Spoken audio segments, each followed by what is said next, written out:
I'm Regina Manyara. Now let's bring you up to speed with those stories that have been making headlines in the last 12 hours. And we start off with Matters Health, where an additional 7.8 billion shillings has been added to fund health services under the Taifa Care program in the supplementary budget set to be tabled at the National Assembly today. These are some of the resolutions that the national and county government's health summit, chaired by Deputy President Professor Kithure Kindiki, agreed upon. Here's Kamche Menza with the details. Chronic and emergency and primary health care services have received an additional fund of 3 billion shillings each in this year's supplementary budget in upscaling service delivery under the new health system. The same supplementary budget will provide an additional 1.8 billion shillings to take care of maternity-related health services, including the issue of Linda Mama, and that includes our teenage girls and the pregnancies associated with teenagers. Deputy President Professor Kithure Kindiki, while chairing a health summit on Monday, maintained the health system must be upgraded to benefit Kenyans. County bosses present at the summit noted that the frequent Social Health Authority system downtime of the 5,380 claims processing devices at the counties, arrears of 7.5 billion shillings to the defunct National Health Insurance Fund, which hampers service delivery, lack of capitation for level 2 and 3 hospitals, and the recent withdrawal of donor funds continue to paralyze the efficiency of Taifa Care. And inadequate e-claims machines hampering efficient claim submission and reimbursements. In the resolutions reached following a closed-door meeting, the means testing tool will be reviewed by 28 February 2025 to make it objective. That will give a clear and scientific assessment and thereby generate a predictable premium assessment of who needs to pay how much. Addressing collective bargaining agreements and interns' concerns in the next 2 weeks, among others. We need to do a lot of work, especially the efficiency aspects at the two authorities, the Social Health Authority and the Digital Health Authority. Let us stop defending ourselves and let us take criticisms and feedback positively.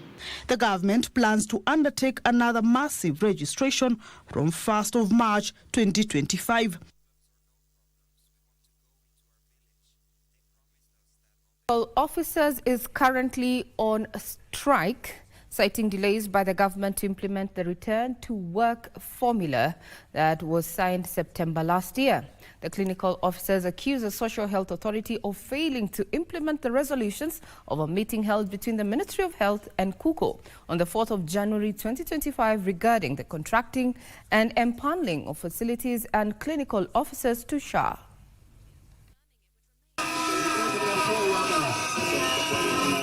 Public health facilities across the country are headed for paralysis beginning Monday midnight, following the recommencement of industrial action by the Kenya Union of Clinical Officers. Among the unresolved issues in the return to work deal that are unimplemented include confirmation of universal health coverage staff into permanent and pensionable terms, promotion and redesignation of clinical officers, comprehensive medical cover for all clinical officers, and failure to schedule next collective bargaining agreement negotiation meetings.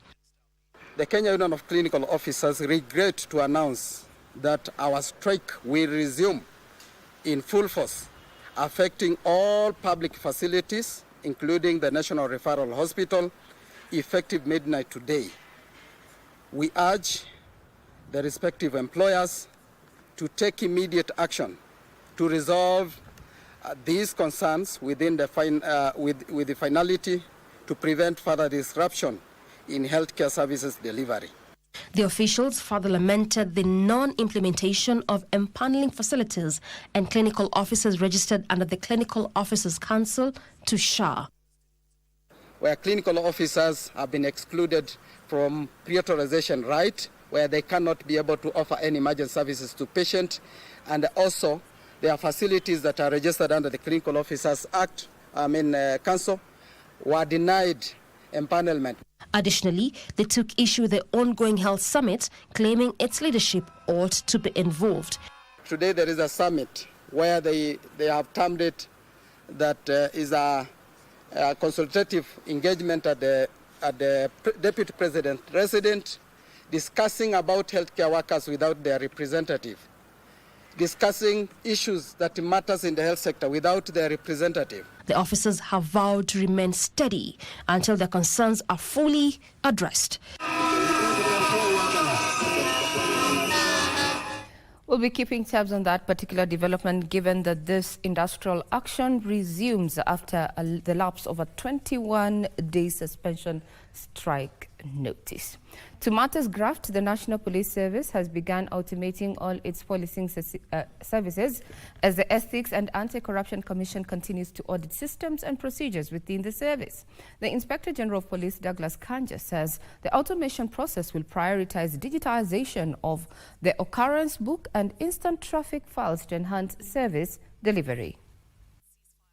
The National Police Service have been ranked among the most corrupt institutions in the country, according to the Ethics and Anti-Corruption Commission survey of 2023.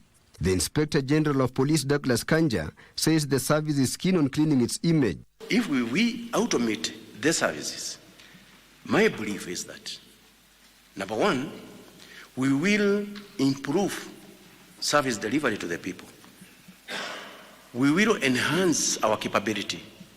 We will shorten the period of time taken to serve the people. This as the Deputy Inspector General of Police, Gilbert Masengeli, eyed the Ethics and Anti-Corruption Commission to review its handling of police officers suspected of corruption. The question is there a proper way? Is there any professional way we can deal with the arrests that we are making to these officers, police officers who have families, who have children, who are doing what they are doing in a better way of handling it? Should we bring it to the media? EACC is auditing systems, policies, practices and procedures of the National Police Service. This exercise is massive in the sense that it will touch all formations and units of the police service.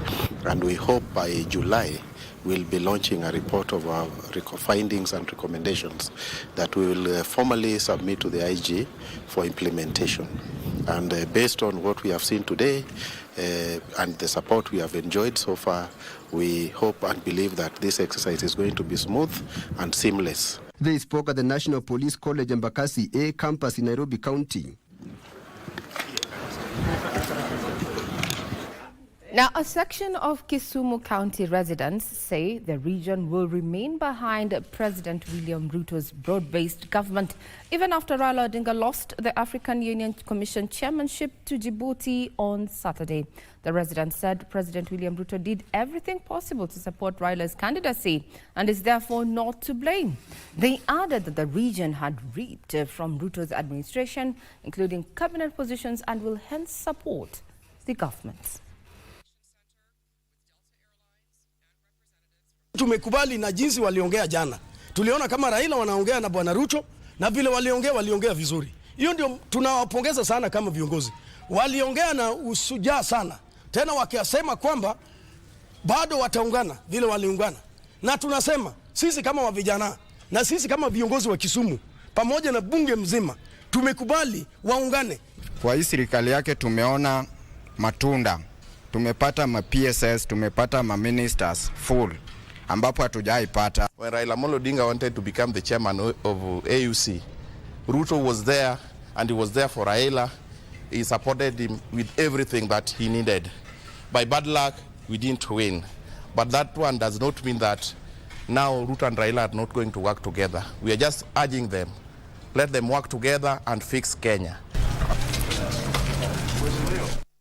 That is going to be forming part of our conversations in this morning with Victor and his panel just looking at the ripple effect that particular outcome of Saturday's vote has on the political matrix. Taking us to business is that Kenya is facing potential power outages, voltage drops and a grid disruption as electricity demand reaches a record high of 2,316 megawatts as of February 2025 against the available capacity of 2,320 megawatts.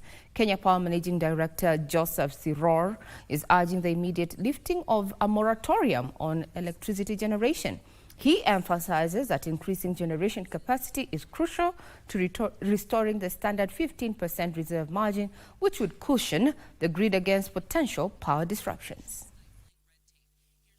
Kenya's installed electricity capacity stands at 3,191 megawatts, with an effective capacity of 3,030 megawatts. However, the current available capacity is 2,320 megawatts, just slightly above the new electricity peak demand of 2,316 megawatts. This marks a 12 megawatts increase from the previous peak of 2,304 megawatts recorded in May last month. The narrow margin between peak demand and available capacity has intensified the push to lift the 3-year moratorium on boarding new electricity generation projects. As it should have been lifted like yesterday. I think you already see the razor thin margin that we have between our, that is the difference between our installed capacity and the latest peak.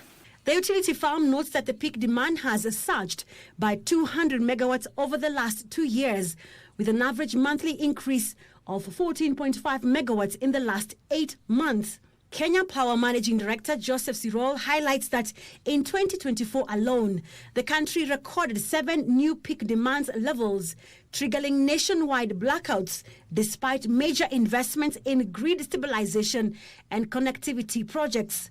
To enhance grid stability, Kenya Electricity Transmission Company KETRACO has been investing in critical infrastructure, including the completion of the Kimuka substation and the 33 kV double-circuit interconnector between Narok and Bomet. Additionally, over 198,535 new customers have been connected to the national grid in the past 6 months.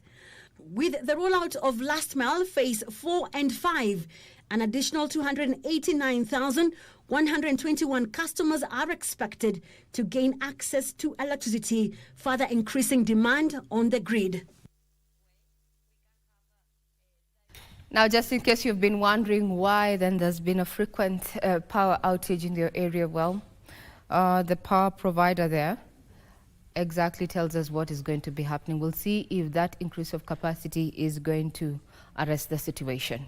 On to matters taxes, where the Kenya Revenue Authority marginally surpassed its collection of value-added tax fueled by higher collections from petroleum products and locally manufactured goods.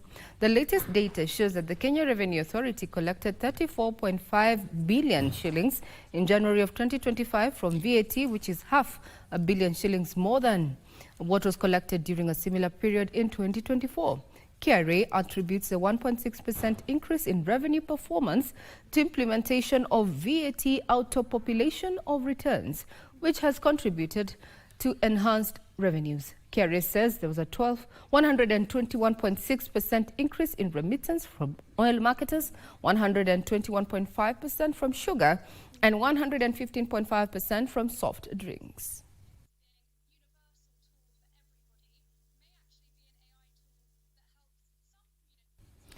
And to avoid that filing of return challenge that we always encounter towards June, you can start doing your filing as early as now. To sports now, WRC Safari Rally Kenya defending champion Kale Rovanpera will lead Team Toyota Gazoo as he seeks to defend his title in this year's edition, set for the 20th to the 23rd of next month. Rovanpera is currently third on the driver's standings this season, behind second place Sebastian Ogier and Rally Sweden champion leader Elfin Evans after the first 2 rounds of the Rally Monte Carlo and Rally Sweden. Kale Rovanpera will be joined by his teammates current leader Elfin Evans, Takamoto Katsuta and Sami Payari for the Safari Rally Kenya. Speaking during the SFAO sponsorship unveiling, Sports CS Salim Mvurya said they are committed to harnessing and developing rally talents in the country as the ministry seeks to deliver the best championship this year. The government is actually investing in a lot of infrastructure across the country that is going to be very useful for our talent development. However, on motorsports, I think we'll be making a special appeal because it is a bit expensive, it is special, and it requires also special investments. SFAO has sponsored this year's edition to a tune of 60 million shillings, with 33 million shillings going directly to the event. The WRC Safari Rally Kenya will also act as an African Rally Championship and a National Rally Circuit Championship event. Soon we will be coming up with a policy direction in government that will be looking into monetizing talent, and hence ensuring that whatever you do in this country, be it athletics, be it rallying, be it football, and the rest of them, earns at least something for you as a participant. The Toyota team actually this weekend just won in Rally Sweden. The team of Elfin Evans and co-driven by Scott Martin. And they're actually leading in the Drivers' Championship. So they come into Kenya rather hot. We already have entries from Kale Rovanpera from Finland, Elfin Evans, Takamoto from Japan, and Sami also from Finland. As we are planning for the upcoming rally, I also look forward to a thrilling moment the Safari Rally will bring and remain committed to the growth of motorsports in Kenya and beyond.